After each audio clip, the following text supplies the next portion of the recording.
Hello everyone, I'm Irmina Van Dyken from Out of the Doldrums. Today, let's take some time to discuss the plant Moringa. Have you ever heard of it before? If you're used to typical Western food, chances are you likely have not heard of this plant. Why should you care? Well, Moringa is a nutritional powerhouse. Research is becoming more and more plentiful on this plant, and so far, it's all been great. The Moringa plant, officially known as Moringa oleifera lam, is also known as the drumstick or horseradish tree. It's native to the dry tropical forests of northwest India and the foothills of the Himalayas. Moringa is derived from a Tamil word, moringai, which means twisted pod. Traditionally, the Moringa plant has been considered medicinal in Ayurvedic medicine. History tells us that ancient rulers included moringa leaves in their diet routine to keep up mental health and smooth skin.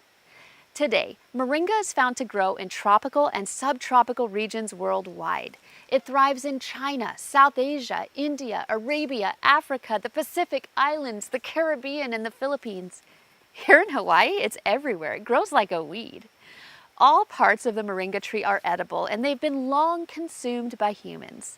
The flowers, unripened fruits, and leaves are used for cooking worldwide. Almost all parts of the moringa plant are considered valuable, and not just for food. Here are some of the ways you can use the moringa tree.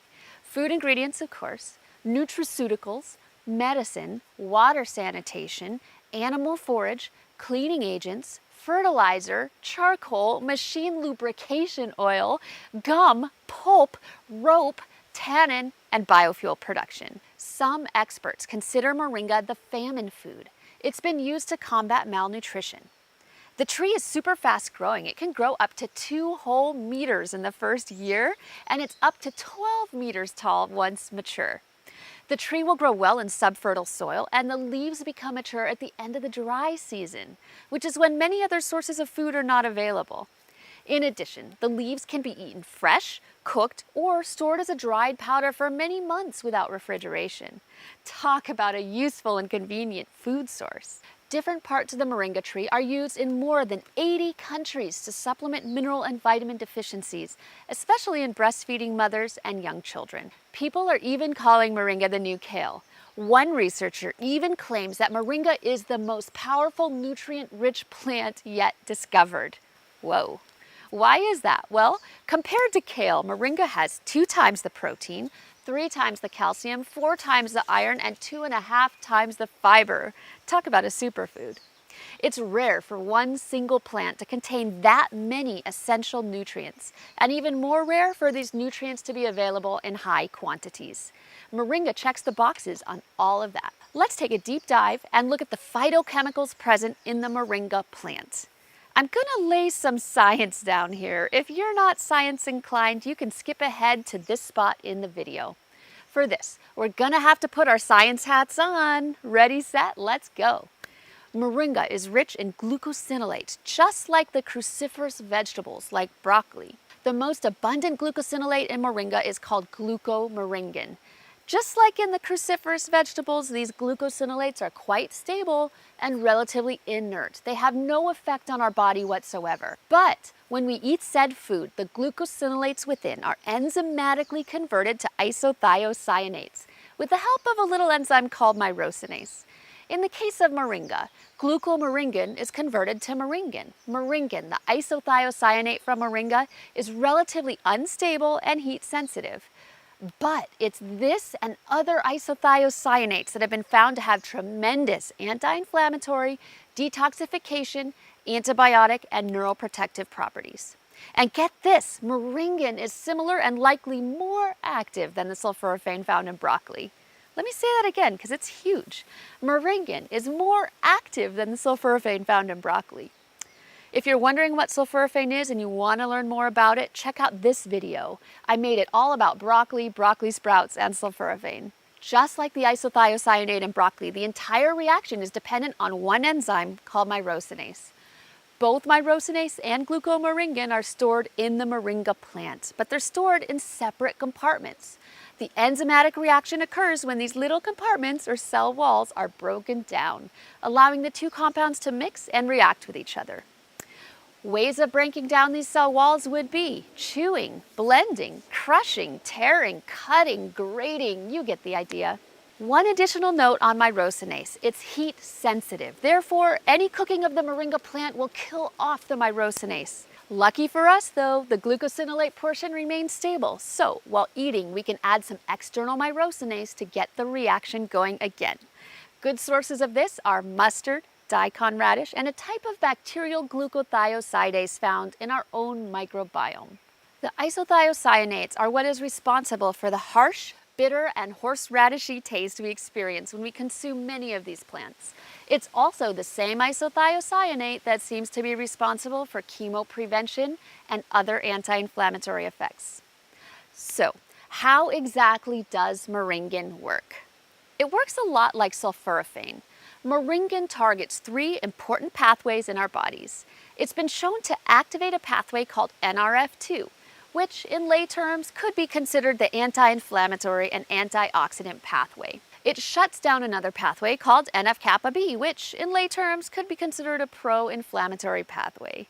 Lastly, moringin activates heat shock proteins, which we're still learning a whole lot about, but we do know they're beneficial for overall health and longevity. Moringa is commonly referred to as the miracle tree.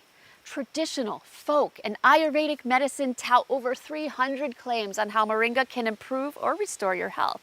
Traditional medicine has used moringa to treat problems like skin infections, anemia, anxiety, asthma, blackheads, blood impurities, bronchitis, chest congestion, cholera, and many other illnesses. Moringa is also commonly used in various healthcare products, including body and hair moisturizers and conditioners. Apparently, moringa oil was used in skin ointments ever since the ancient Egyptian times. Is there any truth to all these health claims? Are they based on any science, or are they just hearsay treatments passed down from generation to generation? What about the research? What about the data? What beneficial effects have scientists been studying in regards to moringa? Let's review them. The 5 most studied health benefits of moringa are: number 1, antibacterial activity; number 2, anti-inflammatory and antioxidant effects; number 3, cancer chemoprevention; number 4, anti-diabetic activity and stabilization of blood sugar levels; number 5, anti-asthmatic activity. Number 1, antibacterial activity. Numerous studies have shown that extracts from the moringa plant have antibacterial properties against both gram-negative and gram-positive bacteria. The antibacterial activity of moringa extract was observed to be greatest against gram-positive bacteria, like Staphylococcus aureus. The majority of these studies, though, were done in vivo or in a test tube, so we can't really translate that to use in human beings yet.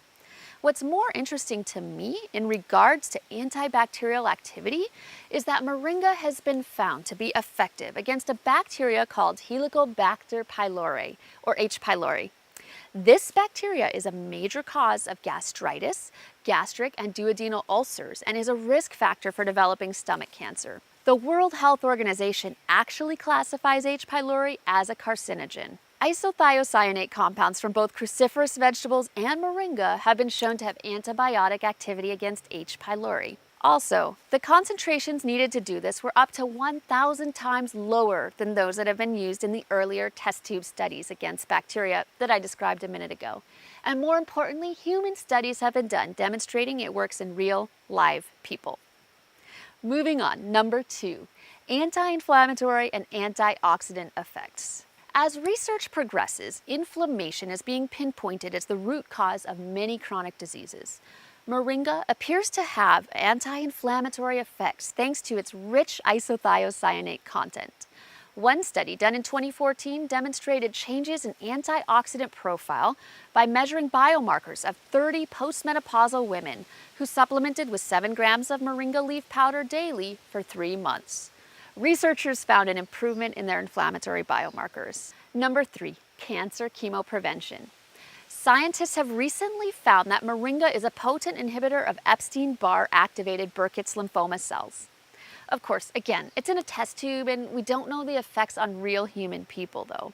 Another study looked at mice and found there was a reduction in skin papillomas or skin tumors in mice that were receiving Moringa extract. There's no doubt when it comes to chemoprevention and isothiocyanates, we need many more studies, much more research, and we need human trials in this area. Hopefully those are coming soon. Number 4, anti-diabetic activity. Traditional and folk medicine is full of claims that Moringa lowers blood sugar levels and is good for diabetes. Only recently have scientists begun to look at Moringa leaf extract and its effect on blood glucose levels. One recent study demonstrated that 20 grams per day of Moringa leaves reduced postprandial glycemic blood sugars in human subjects. This was maintained for up to 3 hours after Moringa intake. They think this effect on blood sugar is due to the presence of terpenoids, which is a chemical that appears to stimulate the beta cells to secrete insulin. One review looking at patients with type 2 diabetes showed that 6 of 7 studies done on humans demonstrated that Moringa was associated with a reduction in either blood glucose levels or hemoglobin A1C levels, which is a measure of long-term blood glucose control. Additionally, this review also showed an improvement in LDL cholesterol with Moringa leaf supplementation. So bonus. Number 5, improved lung function in patients with asthma. Patients with mild to moderate asthma were given 3 grams a day of finely powdered Moringa seeds for 3 weeks. Researchers found significant improvement in lung function parameters, including an improvement in lung volume, pulmonary function, as well as a significant reduction of symptoms. Participants had less shortness of breath, less wheezing, and less chest tightness. They also reported less cough. Sounds pretty promising. But is Moringa safe, and can everyone just take it without worrying of toxicity? This paper reviews just that. In this paper, the statement is made that, quote, no adverse effects were reported in any of the human studies that have been conducted to date, end quote. The authors then go on to state that various preparations have been and continue to be used around the world as foods and as medicinals without the report of ill effects. So it's been safely used for a long time. That being said, there's a few concerns. Consuming large amounts of Moringa may lower blood pressure and slow heart rate. This is because of the alkaloids in the plant, and it's actually a good thing if you have high blood pressure. You just don't want to overdo it by consuming too much at once. Next, there are some concerns that Moringa can interfere with fertility. Researchers have reported uterine contractions from consuming Moringa bark. With this in mind, to be on the safe side, women who are pregnant or trying to become pregnant should not consume Moringa until we know a little more. Well, I hope you learned something about Moringa in this video. Stay tuned for an upcoming video where we make a powerful aqueous extract of Moringa, also known as Moringa tea. I sincerely hope you learned something valuable and applicable to your individual health journey. If you liked this video, please give it a thumbs up. If you want to show us some real support, subscribe. We love hearing from you, so please comment below with your thoughts on the video and any questions you may have regarding the information provided. Until next time, aloha.